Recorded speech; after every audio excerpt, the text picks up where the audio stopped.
L'Église aujourd'hui nous offre deux récits qui sont bien en phase avec cette période estivale où l'on prend le temps de s'arrêter, le temps de s'accueillir, le temps de se recevoir autour d'une table, d'un pique-nique, d'une grillade. Les deux récits que l'Église nous offre sont donc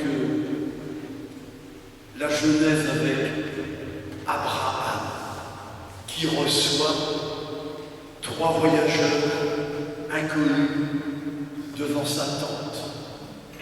Et puis le deuxième, c'est l'accueil de Jésus par Marthe et Marie chez elles, à leur table.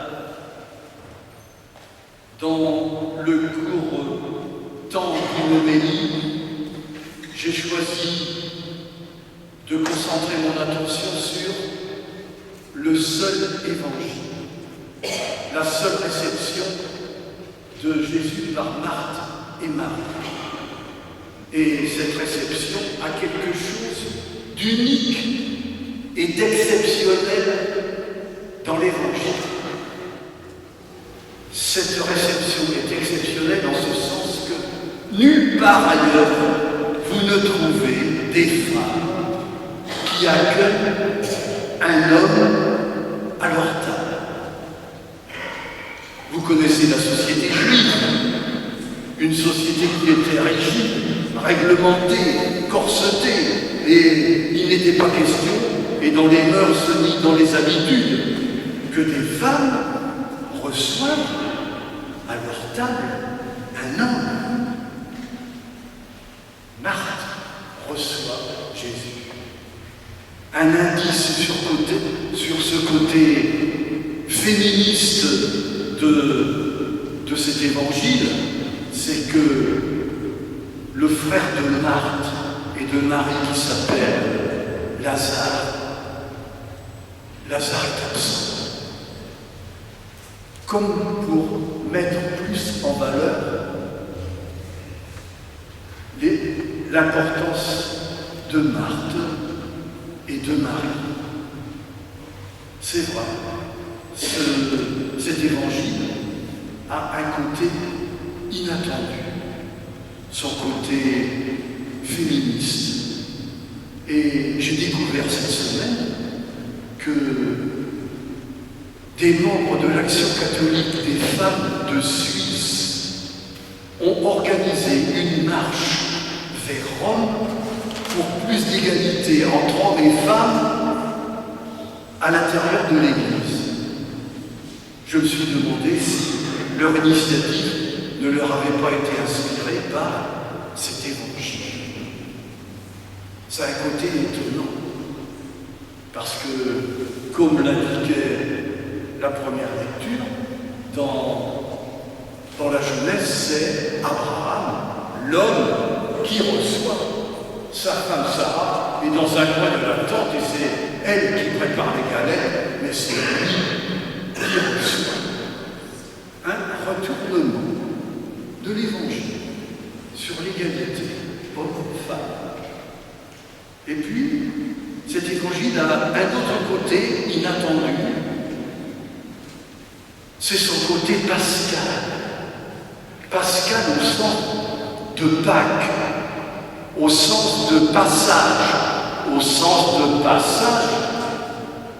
dans la mort. Pour bien comprendre cela, il faut avoir en tête le contexte de cet évangile. Quand Jésus s'arrête chez Marthe et Marie, il va à Jérusalem, qui est tout à côté, à Jérusalem, où il va être arrêté et tué.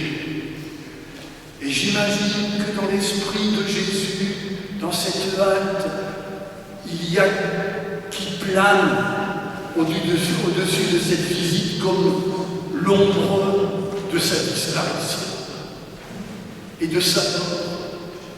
Et Je pense, ce n'est pas inscrit dans l'Évangile, mais j'imagine que ces deux femmes, Marthe et Marie, qui sont intuitives, sentent cette proximité de l'amour de Jésus. Et alors peut-être qu'inconsciemment, elles ont en elles cette question. Si c'est la dernière visite de Jésus, comment est-ce que allons-nous faire pour le garder avec nous?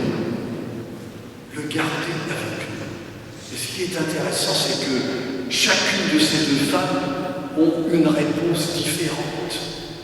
Marthe, elle s'investit à fond dans une suractivité, elle privilégie le corps, le physique, elle prépare la table.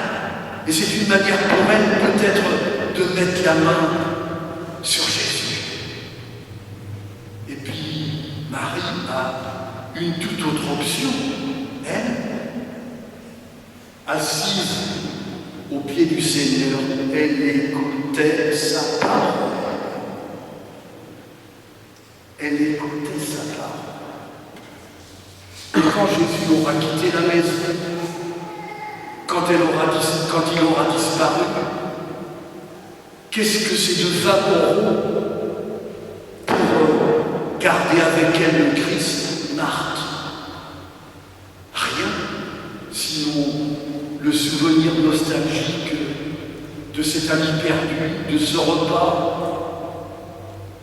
Marie, elle, aura une parole qu'elle gardera en elle, qu'elle méditera, qu'elle ruminera, qu'elle transmettra. Il y a quelque temps, une rencontre m'a éclairé. Une femme veuve m'expliquait comment, pendant la longue maladie de son mari, elle s'était investie à fond, pour lui, nuit et jour, 24 heures sur 24. À la fin, elle me dit, j'ai un regret. Je ne lui ai pas assez parlé. On ne sait pas assez parler. Le prix de la parole. Cet évangile nous offre deux côtés un peu neufs. Le rapport homme-femme, et puis le prix d'une parole.